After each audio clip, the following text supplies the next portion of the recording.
ಯಾವ ವಾರ ತಲೆ ಸ್ನಾನ ಮಾಡಿದರೆ ಒಳ್ಳೆಯದಾಗುತ್ತೆ ಗೊತ್ತಾ? ಸ್ನೇಹಿತರೆ, ಇದು ಕೇಳುವುದಕ್ಕೆ ಆಶ್ಚರ್ಯ ಎನಿಸಿದರೂ ಕೂಡ ಕೆಲವೊಂದು ಸಮಯದಲ್ಲಿ ಇದನ್ನ ನಂಬಲೇಬೇಕು. ಹೌದು, ಹೆಂಗಸರು ತಲೆಸ್ನಾನ ಮಾಡಬೇಕಾದರೆ ಕೆಲವು ಕಟ್ಟುನಿಟ್ಟಿನ ಪಾಲನೆಗಳು ಅತ್ಯಗತ್ಯ.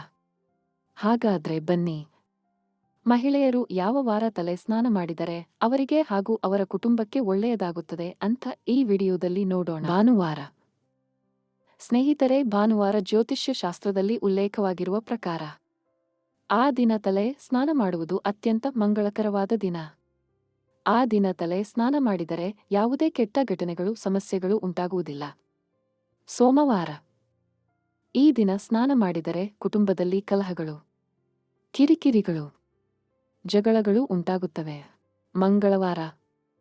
ಈ ದಿನ ಸ್ನಾನ ಮಾಡಿದರೆ ಮನಸ್ಸಿಗೆ ಶಾಂತಿ, ನೆಮ್ಮದಿ, ಏನೋ ಒಂದು ತರಹದ ಉಲ್ಲಾಸ, ಜೀವನದಲ್ಲಿ ಶಾಂತಿಯ ವಾತಾವರಣ ಸೃಷ್ಟಿಯಾಗುತ್ತೆ.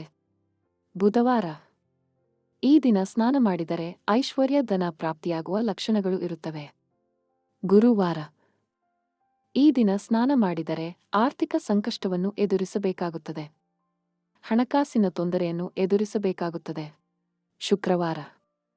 ಶುಕ್ರವಾರವು ಹೆಣ್ಣು ದೇವರ ವಾರವಾಗಿರುವುದರಿಂದ ಹೆಣ್ಣು ಮಕ್ಕಳು ತಲೆ ಸ್ನಾನ ಮಾಡಬಹುದು ಎಂದು ಶಾಸ್ತ್ರದಲ್ಲಿ ಉಲ್ಲೇಖವಾಗಿದೆ. ಈ ವಾರ ಕೂದಲು ತೊಳೆಯುವುದರಿಂದ ಹೆಣ್ಣು ಮಕ್ಕಳಿಗೆ ಆಯುಷ್ಯ ಆರೋಗ್ಯ ಪ್ರಾಪ್ತಿಯಾಗುತ್ತದೆ. ಶನಿವಾರ. ಈ ವಾರ ತಲೆ ಸ್ನಾನ ಮಾಡಿದರೆ ಅದೃಷ್ಟ ಒಲಿಯುವ ಶುಭ ಸಂಕೇತ ಲಭಿಸುತ್ತದೆ. ಈ ದಿನದಂದು ತಲೆ ಸ್ನಾನ ಮಾಡಿದವರಿಗೆ ಆಯುಷ್ಯ ಆರೋಗ್ಯ ಪ್ರಾಪ್ತಿಯಾಗುತ್ತದೆ. ಸ್ನೇಹಿತರೆ, ಇದೇ ತರಹದ ಒಳ್ಳೊಳ್ಳೆ ಮಾಹಿತಿಗಳಿಗೋಸ್ಕರ ನಮ್ಮ ಚಾನಲನ್ನು ದಯವಿಟ್ಟು ಸಬ್ಸ್ಕ್ರೈಬ್ ಮಾಡಿಕೊಳ್ಳಿ. ಈ ವಿಡಿಯೋ ಇಷ್ಟ ಆಗಿದ್ರೆ ದಯವಿಟ್ಟು ವಿಡಿಯೋನ ಲೈಕ್ ಮಾಡಿ ಹಾಗೂ ಎಲ್ಲರಿಗೂ ಶೇರ್ ಮಾಡಿ.